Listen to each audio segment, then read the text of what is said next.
Hello बच्चों, नमस्कार, प्रणाम। मैं रमोद कुमार आप सभी का डॉक्टर एम के इंस्टीट्यूट मधेपुरा में स्वागत है।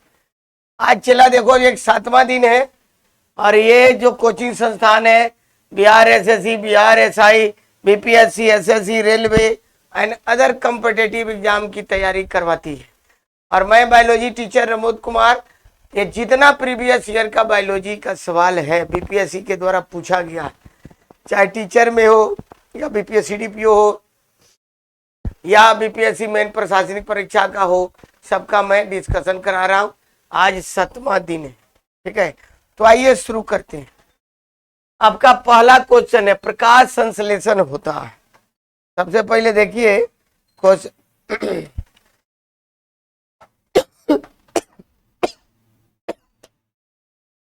क्वेश्चन क्या करता है कि प्रकाश संश्लेषण होता है।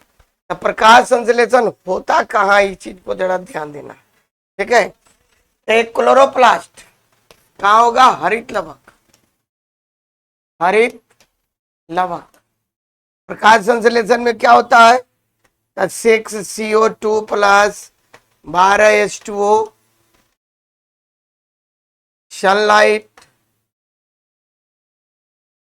सनलाइट और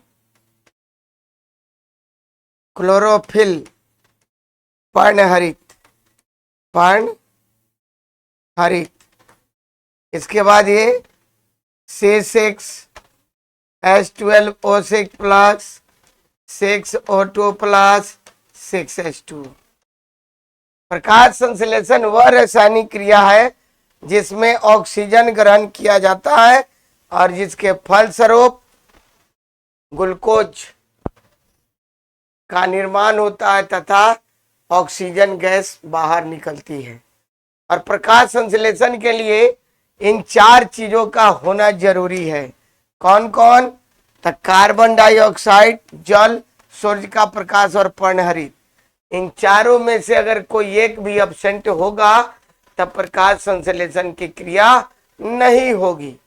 तो सब एब्सेंट कौन होता है? चला, सूर्य का प्रकाश। जाड़े के दिनों में या बरसात के दिनों में देखिएगा जब ये नहीं निकलता है तो क्या पौधे सूख जाते हैं? नहीं। क्यों?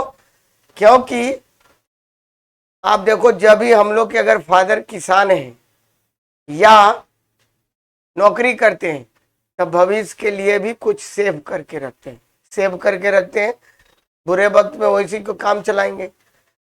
तो पौधे भी प्रकाश संश्लेषण की क्रिया के दौरान जो भोजन का निर्माण करते हैं उसको ये वैक्यूल रसधानी में क्या करते हैं? सेव करके रखते हैं। कहाँ रखेंगे? रसधानी में सेव करके रखते हैं, ठीक है। जिससे भविष्य में जब फोटोसिंथेसिस नहीं हो तो पौधे सूखे नहीं, नष्ट नहीं हो। तो क्या नहीं हो सकता है? तो वहां पर फूल और फल का निर्माण नहीं होगा, ठीक है। इसलिए देखिएगा कस के जब जाड़ा पड़ेगा तब और कस के बरसात हो जाएगी तब फूल नहीं निकलते हैं, तब फल भी नहीं होंगे। इसलिए देखिएगा सब्जियां क्या होती, महंगी हो जाती है, ठीक है। प्रकाश संश्लेषण की क्रिया सबसे अधिक किसमें होता है? सबसे अधिक लाल प्रकाश, सबसे कम इसमें बैंगनी प्रकाश, और हरा में नहीं होता, हरा प्रकाश में नहीं होता। नहीं होने का कारण है कि पत्तियां किस रंग की दिखाई देती है? हरा रंग की। तो जब पत्ती हरा रंग की दिखाई देगा तो हरा प्रकाश को क्या करता? परावर्तित करता है। देखो जैसे हमने ये हरा पहना हुआ, तो जैसे ही हरा को परावर्तित किया तो क्या हो गया? उसमें नहीं होगा, ठीक है। न्यूक्लियस इसको बोलते हैं कोशिका का मस्तिष्क, कोशिका का मस्तिष्क। और माइटोकॉन्ड्रिया में क्या होता है? कोशिकीय श्वसन की क्रिया होती है। अब कोशिकीय श्वसन की क्रिया होती है, इसको बोलते हैं कोशिका का ऊर्जा गृह, गृह यानी घर, ठीक है, क्या होता है, कोशिका का ऊर्जा घर किसको कहते हैं, माइटोकॉन्ड्रिया को। क्लियर। नेक्स्ट, प्रकाश संश्लेषण का उत्पाद है, यानी प्रकाश संश्लेषण की क्रिया में कौन निकलता है, तो प्रकाश संश्लेषण की क्रिया में कौन निकलता है, तो CO2 ऑक्सीजन। अभी आपने देखा यहाँ पर क्या होता है, ऑक्सीजन मुक्त होता है, तो कौन निकलेगा, ऑक्सीजन मुक्त होगा। ठीक है, तो क्या निकलेगा, ऑक्सीजन निकलेगा। ठीक है, सौर ऊर्जा ATP में बदलता है। सौर ऊर्जा, तो जब भी प्रकाश संश्लेषण की क्रिया होगा तो क्लोरोप्लास्ट में क्या होगा, ATP में ही होगा। यहाँ पर कितने ATP, 18 ATP का निर्माण होगा। ATP का full form adenosine triphosphate,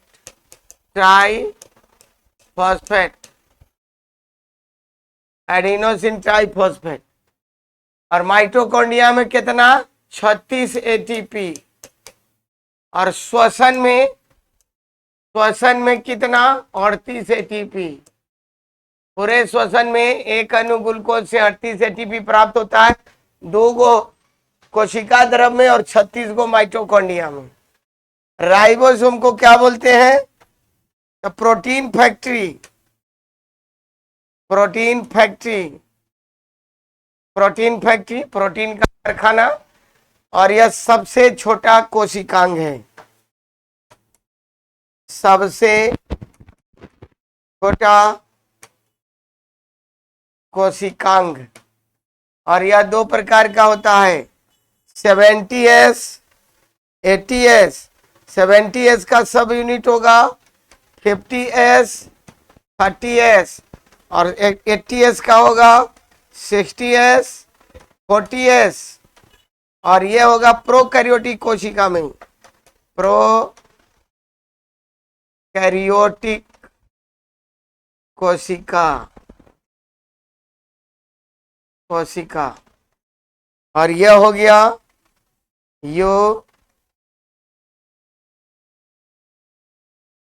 eukaryotic कोशिका। राइबोसोम 2 प्रकार का, 70S और 80S। 70S का सब यूनिट है 50S 30S, ये 2 भाग में टूटेगा। S का मतलब शेप्ड वर्ग यूनिट, और 80S का मतलब हो गया यूकैरियोटिक कोशिका में 60S और 40S इसका सभी का ही है। तो राइबोसोम 2 प्रकार का, और यह सबसे छोटा सेल में सबसे छोटा सेल ऑर्गेनेल से यानी कोशिकांग है। और सबसे बड़ा क्या होता है, एंडोप्लाज्मिक रेटिकुलम यानी अंतःप्रद्रव्यी जालिका। क्लियर। निम्नलिखित में से कौन सा क्लोरोफिल का घटक नहीं है। अब देखो क्लोरोफिल में क्या क्या होता है, तो कार्बन, हाइड्रोजन, ऑक्सीजन, नाइट्रोजन और मैग्नीशियम, इतना याद रखो, ये क्लोरोफिल में ये होता है। सूत्र होता है C55H70O5N4Mg। ठीक है, तो ये क्लोरोफिल में होता है कार्बन, हाइड्रोजन, ऑक्सीजन, नाइट्रोजन और मैग्नीशियम। तो यहाँ देखो मैग्नीशियम तो है ही, कार्बन है ही, हाइड्रोजन है ही, तो कौन नहीं है, कैल्शियम। और कैल्शियम जो है सबसे अधिक कहाँ पाया जाता है, दांत एवं हड्डी में सबसे अधिक कैल्शियम की मात्रा होती है। और यह कैल्शियम जो है रक्त को थक्का बनाने में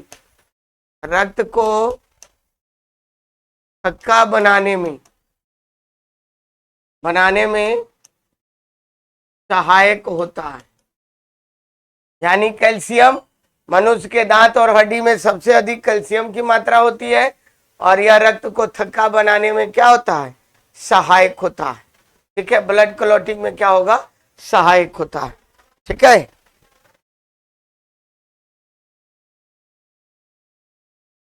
तो क्लोरोफिल में कौन धातु नहीं होता या घटक नहीं होता है, तो कैल्शियम। ठीक,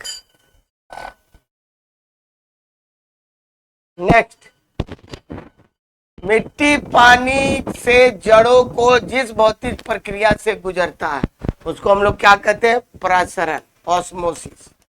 ऑस्मोसिस, ऑस्मोसिस में क्या होता है? लो कंसंट्रेशन, हाई कंसंट्रेशन से लो कंसंट्रेशन की ओर ये जाता है परासरण, ऑस्मोसिस। और उसी के द्वारा जाइलम के द्वारा जल और खनिज लवण का संवहन पौधे के अन्य भाग में होता है।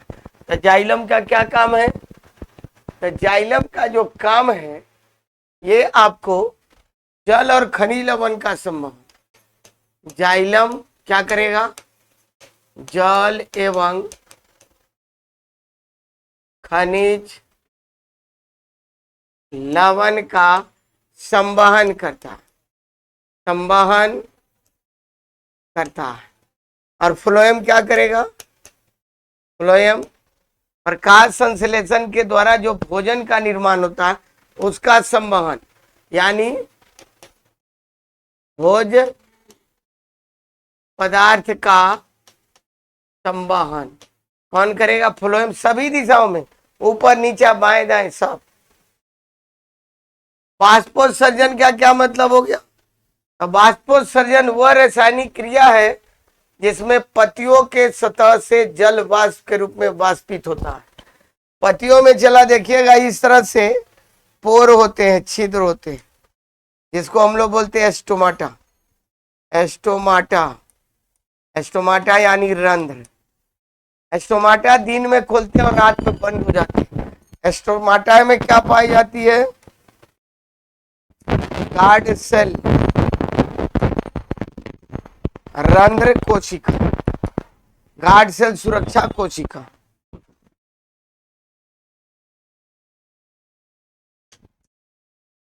क्या हो गया? सुरक्षा कोशिका, सुरक्षा कोशिका। और इसी सुरक्षा कोशिका के द्वारा एस्टोमाटा खुलते और बंद हो जाते हैं। एक पौधे अपने जीवन काल में अपने भार का 100 गुना जल वाष्पित करता है। और वाष्पोत्सर्जन की दर को किससे मापते हैं? फोटोमीटर से। फोटोमीटर, फोटोमीटर से मापते हैं। तो दिन में वाष्पोत्सर्जन होता है और रात्रि में जो क्रिया होती है उसको बोलते हैं गटेशन, बिंदु स्राव। गटेशन यानी बिंदु स्राव, बिंदु स्राव।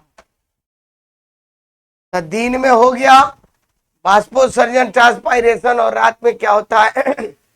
गटेशन, बिंदु स्राव होता है। ठीक है, तो रात में क्या हो गया? गटेशन। ठीक, विसरण गैसों में होता है। घनत्वों में अंतर रहते हुए गैसों के घुलने मिलने की क्रिया को क्या कहते हैं? विसरण कहते हैं। ठीक है, तो ये ग्राहम्स लॉ है। आइए, तब पानी मिट्टी से जड़ों में जिस भौतिक प्रक्रिया के द्वारा गुजरता है उसे हम क्या कहते हैं? परासरण कहते हैं। क्लोरोफिल में कौन सा धातु आयन पाया जाता है? तो किस धातु का आयन पाया जाता है? तो ये आपको मैग्नीशियम का। और यही क्लोरोफिल को क्या करता है? एब्जॉर्ब करेगा, जिससे क्या होगा? पौधे में प्रकाश संश्लेषण की क्रिया होगी। ठीक है, एक प्रकाश संश्लेषी वर्णक है, इसको बोलते हैं photosynthetic pigment. Photosynthetic pigment, pigment. लोहा कहाँ पाया जाता है? हेमोग्लोबिन में, हेमोग्लोबिन। जस्ता कहाँ पाया जाता है? इंसुलिन में, इंसुलिन। कोबाल्ट कहाँ पाया जाता है? विटामिन B12 में। कोबाल्ट धातु इसलिए विटामिन B12 को क्या बोलते हैं? साइनो कोबालामीन। क्या कहेंगे? साइनो कोबालामीन कहेंगे। क्लियर?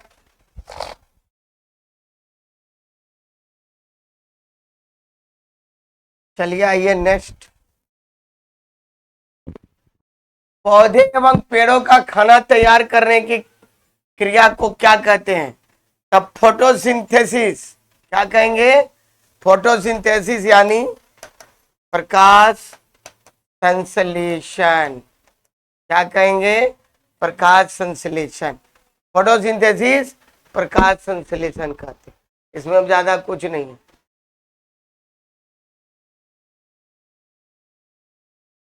क्लोरोफिल सूर्य के प्रकाश के डैश तरंग दैर्ध्य को अवशोषित करता है। यानी किसको किसको वो अवशोषित करता है? तो किसको अवशोषित करेगा? तो लाल और नीला रंग को अवशोषित करेगा। किसको करेगा? लाल और नीला। हरा को तो रिफ्लेक्ट कर देता है, यहाँ हरा सब में नहीं होगा। तो लाल और नीले को क्या करता है? ऑब्जर्व कर देता है। तो सबसे अधिक लाल में, सबसे कम बैगनी प्रकाश में होता है प्रकाश संश्लेषण, और ये हरा प्रकाश में नहीं होता है।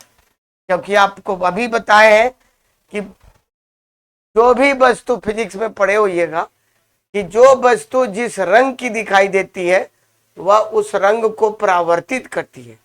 तो पत्तियां हरी रंग की दिखाई देती है, इसलिए हरा रंग को परावर्तित करती है। लाल प्रकाश में इसलिए होगा कि लाल प्रकाश का तरंग दैर्ध्य सबसे अधिक होता है और बैगनी का सबसे कम होता है। इसलिए लाल प्रकाश में सबसे अधिक प्रकाश संश्लेषण और बैगनी में सबसे कम। और प्रकाश संश्लेषण के लिए मात्र 1% ही प्रकाश की आवश्यकता होती है। और प्रकाश संश्लेषण की क्रिया में जल का अपघटन होता है, और जल के टूटने की क्रिया को क्या बोलते हैं? फोटोलाइसिस। फोटोलाइसिस, जल के टूटने, जल के टूटने की क्रिया, जल के टूटने की क्रिया को क्या बोलते हैं? फोटोलाइसिस कहते हैं। और यह भी सवाल पूछता है कि प्रकाश संश्लेषण की क्रिया में ऑक्सीजन कहां से मुक्त होता है? तो ऑक्सीजन कहां से मुक्त होता है? O2 मुक्त कहां से होगा? तो जल से। जल टूटता है और यहीं से क्या होगा? ऑक्सीजन मुक्त होता है। ठीक है। तो यहाँ क्लोरोफिल सूर्य का प्रकाश किस तरंग दैर्ध्य को अवशोषित करता है? तो लाल और नीला को। प्रकाश संश्लेषण के अध्ययन से संबंधित वनस्पति विज्ञान को क्या कहते हैं? क्या कहेंगे? प्रकाश संश्लेषण से संबंधित वनस्पति के अध्ययन को क्या कहेंगे? पादप कार्की, पादप आकारकी भी बोलते हैं, और इसको प्लांट फिजियोलॉजी बोलते हैं। प्लांट फिजियोलॉजी, एग्जैक्ट इसका हिंदी होगा पादप आकारिकी।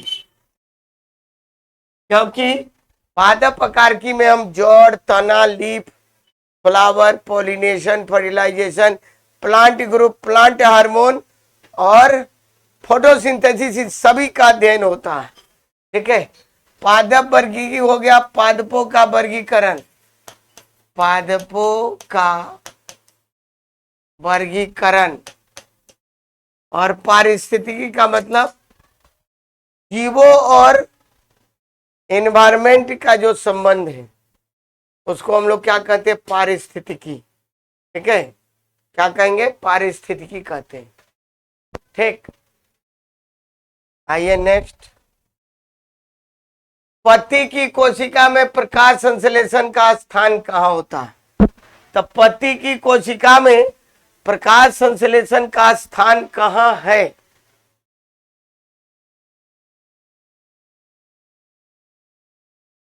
तो प्रकाश संश्लेषण कहाँ होगा? इनमें से कोई नहीं। प्रकाश संश्लेषण देखो किस वहां होता है? क्लोरोप्लास्ट, क्लोरोप्लास्ट, हरित लवक। और इसी में क्या होता है? क्लोरोफिल, यानी पर्णहरित, पर्णहरित। इसी में क्या हो गया? पर्णहरित। अब देखो कभी कभी आपको दोनों तरह से सवाल दे देता है कि प्रकाश संश्लेषण की क्रिया कहाँ होती है, और ऑप्शन में दोनों रहता है, हरित लवक भी रहेगा, पर्णहरित रहेगा। मामला तो फंस गया। तो चला पर्णहरित के अंदर में, हरित लवक के अंदर में पर्णहरित होता है। एक्चुअल में प्रकाश संश्लेषण की क्रिया यही होता है। तो जब दोनों ऑप्शन में रहेंगे तब क्लोरोफिल लगाएंगे, पर्णहरित लगाएंगे। आज दोनों में से कोई एगो रहेगा तब तक टेंशन ही नहीं। आप यूपीएससी दीजिएगा दोनों रहेगा तब क्या कीजिएगा, तब यही लगाइएगा, बोथ मत लगा दीजिएगा, इसका ही पार्ट है, इसी में होता है। ठीक है। कोशिका द्रव क्या करता है, कोशिकांग को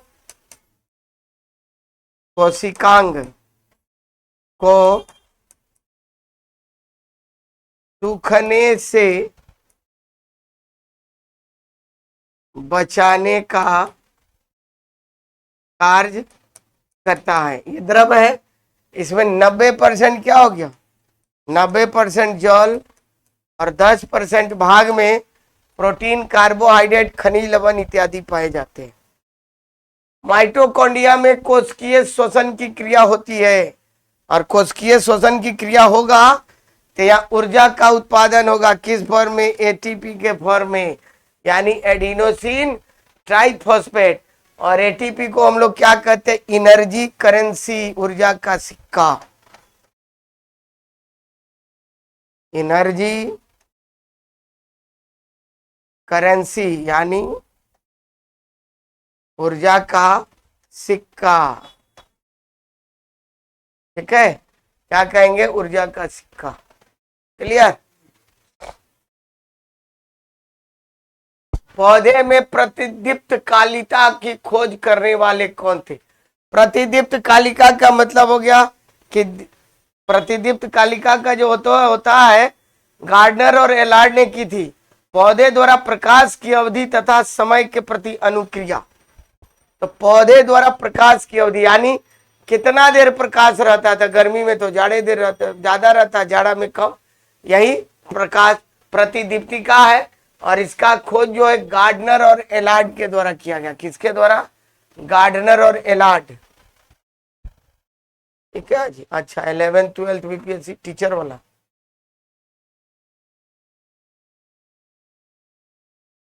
पिछले साल हुआ था। अदरक तना है, जड़ नहीं है, क्यों। अब देखो, आप देखिएगा, ये इस तरह का स्ट्रक्चर, ये ऐसे बहुत से पौधे में देखते हैं आप, बांस में, गन्ना में, धान, गेहूं, मक्का, ज्वार, बाजरा, घास, इस सब में आप देखते हैं। इसको बोलते हैं नोड, नोड संधि। और दो नोड के बीच की दूरी हो गया इंटरनोड यानी पर्व संधि। ठीक है। तो ये जो भी भूमिगत तना है, हल्दी, अदरक, ओल, अरबी, लहसुन, प्याज, आलू, सब में नोड इंटरनोड भी पाए जाते हैं। और इस पर देखिएगा इस तरह से अपोजिट डायरेक्शन में बर्ड्स कलियां पाई जाती है। तो अदरक इसलिए तना है कि अदरक पर भी नोड, इंटरनोड और बड्स पाए जाते हैं, इसलिए अदरक जड़ नहीं है, ये तना है। तो क्या हो गया, तो यह खाद्य सामग्री को संग्रहित करता है, इसमें नोड, इंटरनोड सब पाए जाते हैं। ठीक है। उसके बाद ये आपको इसमें क्लोरोफिल की कमी होती है या मिट्टी में क्षैतिज रूप से बढ़ता है, तो ये जो है ये सब हो जाएगा।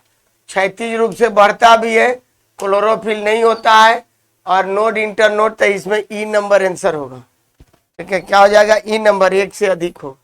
सारे ऑप्शन सही है। मेनली क्या है, अदरक तना है, जड़ नहीं है, तो नोड और इंटरनोड, लेकिन यह मिट्टी में क्षैतिज रूप से बढ़ता है, तो ई नंबर आंसर सही हो। ठीक है। परागन की सुपरिभाषा क्या है, अब देखो, पराग कोश से परागकण। चलिए यहां हम आपको बताते हैं। ये आपको हो गया,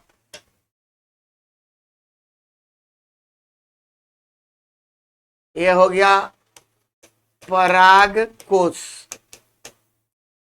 और ये हो गया परागकण, और ये आपका हो गया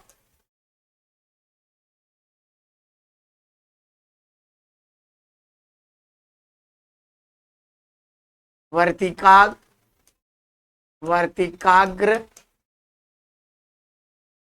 वर्तिका, अंडाशय, तो पराग कोश से परागकण मादा पुष्प के वर्तिकाग्र पर पहुंचने की क्रिया को क्या कहते हैं? परागन। सिर्फ पहुंचने की क्रिया को परागन कहते हैं। आज जैसे पहुंचेगा उसके बाद पहुंच गया तो परागन खत्म, निषेचन शुरू। तो पराग कोश से परागकण मादा पुष्प के वर्तिकाग्र पर पहुंचने की क्रिया को क्या कहते हैं? परागन कहते हैं। अब देखो,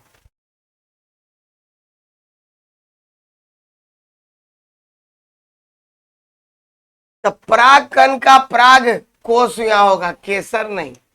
पराग कोश से क्लोम छिद्र तक, वही क्लोम छिद्र का मतलब वर्तिकाग्र तक स्थानांतरित होने की क्रिया को क्या कहते हैं?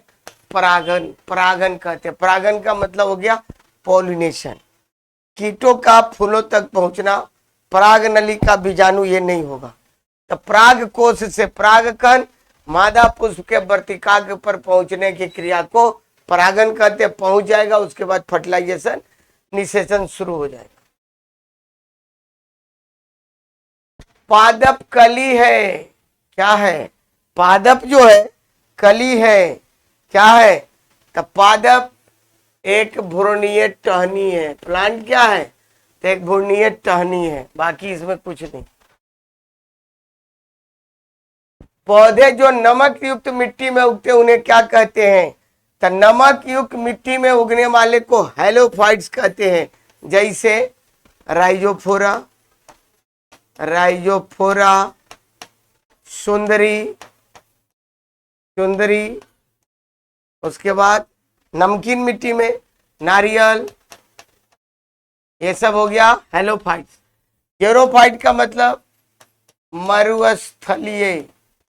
तो मरुस्थलीय में क्या क्या हो गया?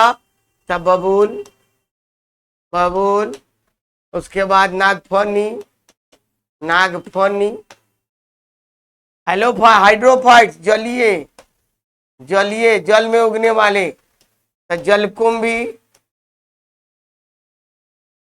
जलकुंभी, मखाना, सिंघाड़ा, और सिंघाड़ा के साथ साथ कमल।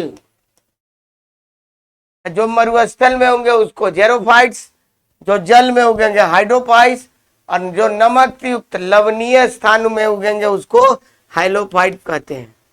ठीक है, ये हो गया क्लियर।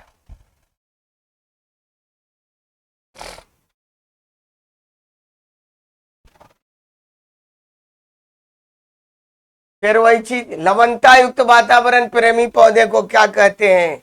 लवणोभिद। मरुदभिद हो गया मरुस्थलीय, मरुस्थलीय। एक ही क्वेश्चन है, मरुस्थलीय एक ही क्वेश्चन है, पूछने का तरीका अलग है। और ये हो गया मरुस्थलीय में क्या लिखे? बबूल, बबूल, मदार, मदार जिसको आखी आकवन बोलते हैं, कौवा। उसके बाद नागफनी, नागफनी। समोद्भिद का मतलब होता है जो अपने आप पौधे उसके हैं। मीसोफाइट्स इंग्लिश होता है, इसका इंग्लिश क्या हो गया? मीसोफाइट्स। मीसोफाइट्स का मतलब हो गया अपने यहाँ उगने वाले पौधे को क्या कहते हैं? मीसोफाइट्स कहते हैं। ठीक है, तो यहाँ क्या हो गया? धान, गेहूं, धान, गेहूं, मक्का, आम, जामुन, कद्दू, करेला, ये सब हो गया। ठीक है, तो मीसोफाइट का मतलब हो गया सामान्य मिट्टी, सामान्य जलवायु में उगते हैं, उसको हम लोग क्या कहते हैं? मीसोफाइट्स कहते हैं। ठीक है, निम्न में से किस पौधे ने खाद्य सामग्री संग्रह करने के लिए अपने स्टेम को संशोधित किया है? तो अपने स्टेम तना को संशोधित किया है, यानी तना का रूपांतरण इसमें से कौन है? अदरक। और अदरक को क्या बोलते हैं? राइजोम। राइजोम यानी प्रकंद का प्रकार है। मूली, ये तीनों के तीनों, मूली, चुकंदर, गाजर, ये है जड़ है। और मूली क्या हो गया? फ्यूजिफॉर्म। फ्यूजिफॉर्म, सर्कोरोप, चुकंदर हो गया, नेपीफॉर्म, नेपीफॉर्म, कुंभीरोप, और गाजर हो गया कॉनिकल, कॉनिकल यानी शंकुरूप। क्या हो गया? कॉनिकल शंकुरूप।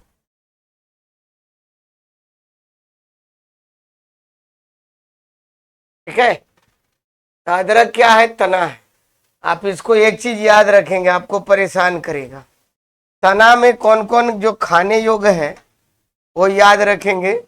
तना, तना में हो गया अदरक, हल्दी, ओल,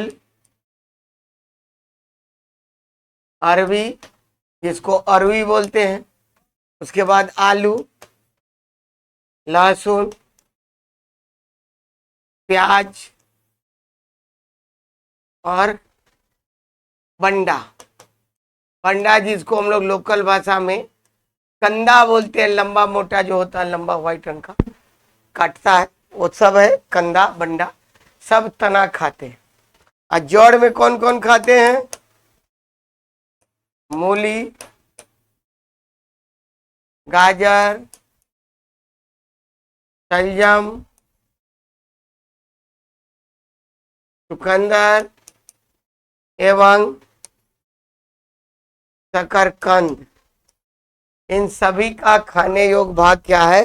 जड़ है। इसका तना खाते हैं, इसका जड़ खाते हैं। क्लियर?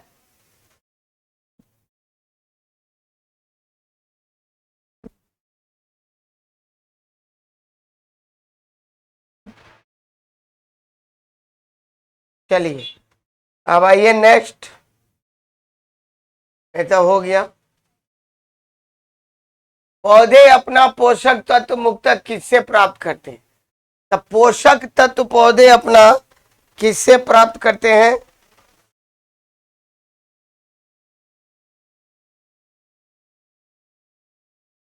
तो किससे प्राप्त करेंगे पोषक तत्व?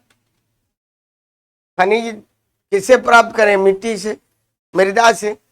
पोषक तत्व में क्या हो गया? कैल्शियम, मैग्नीशियम, फास्फोरस या खाद वगैरह हम डालते हैं तो वहीं से नहीं मिलेगा। नाइट्रोजन सब किससे? पोषक तत्व से ही ये प्राप्त करते हैं। ठीक है, मिट्टी से। जीवाणु की खोज किसने की थी? Leeuwenhoek, Leeuwenhoek. और इन्होंने जीवाणु का खोज कर सजीव कोशिका का अध्ययन किया, इसलिए इनको फादर ऑफ बैक्टीरियोलॉजी यानी जीवाणु विज्ञान के पिता लीवेनहॉक को कहते हैं। अब चला, यहाँ फ्लेमिंग है। बायोलॉजी में दो फ्लेमिंग है, एक वाल्टर फ्लेमिंग और एक अलेक्जेंडर फ्लेमिंग। अब देखो, अलेक्जेंडर फ्लेमिंग, फ्लेमिंग ये क्या चीज खोज की है? पेनिसिलिन का, पेनिसिलिन एंटीबायोटिक्स है, प्रतिजैविक। और एक है वाल्टर फ्लेमिंग, वाल्टर फ्लेमिंग ये क्या चीज खोज की है? समसूत्री विभाजन, समसूत्री विभाजन। तो ये हो गया अलेक्जेंडर फ्लेमिंग पेनिसिलिन का, वाल्टर फ्लेमिंग समसूत्री विभाजन। यहां सीधे फ्लेमिंग लिखा है तो हम लोग दोनों फ्लेमिंग लिख दिए। आप दोनों फ्लेमिंग को याद रखेंगे। ठीक है। संवहनी वेस्कुलर पौधे में पानी ऊपर किसके द्वारा जाता है? Parenchyma tissue, xylem tissue. किसके द्वारा? जाइलम के द्वारा। फ्लोएम के द्वारा किसका संवहन होता है? भोज पदार्थ, भोज पदार्थ। मेरिस्टेम, मेरिस्टेम में इसको बोलते हैं विभाज्योतक उत्तक।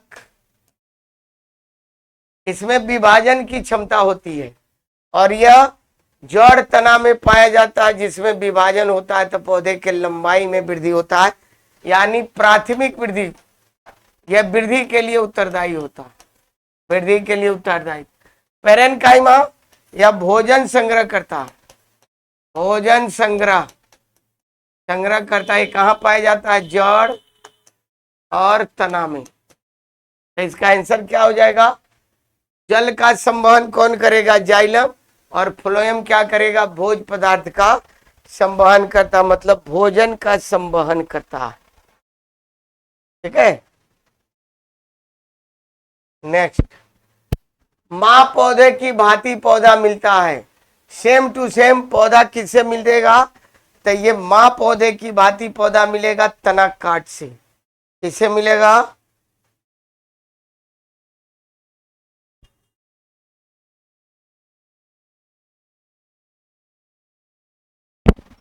तो ये किससे मिलेगा? सॉरी, बीज से भी मिलेगा और तना काट से, दोनों से मिलेगा।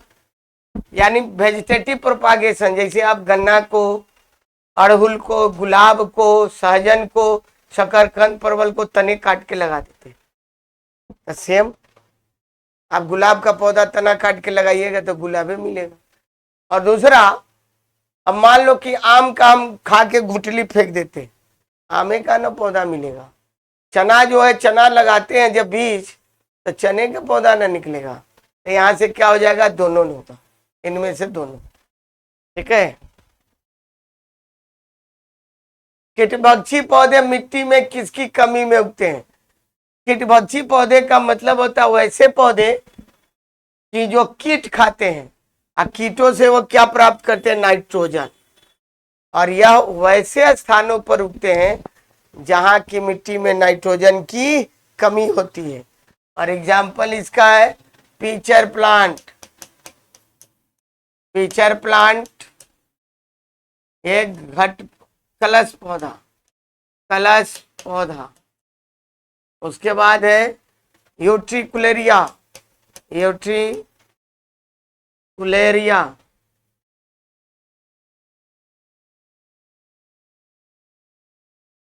यूट्रिकुलेरिया।